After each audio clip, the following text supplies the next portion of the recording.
নমস্কার। আজকে পাঠ করছি শামসুর রহমানের লেখা কেউ কি এখন।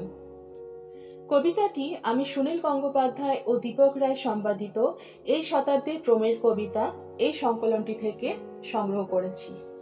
তাহলে শুরু করছি শামসুর রহমানের লেখা কেউ কি এখন।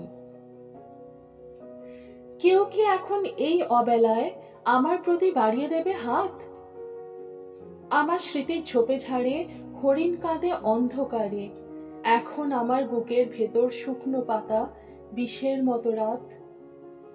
দ্বিধান্বিত দাঁড়িয়ে আছি একটি সাঁকোর কাছাকাছি, চোখ ফেরাতেই দেখি সাঁকো এক নিমেষে ভাঙলো আকাশ সাত।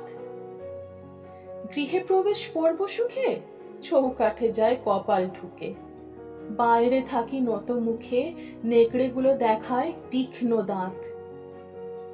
অপরাহ্নে ভালোবাসা চোখে নিয়ে গহন ভাষা, গান শোনালো সর্বনাশা, একই তবে মোহন অপঘাত। কেউ কি এখন এই অবেলায় আমার প্রতি বাড়িয়ে দেবে হাত?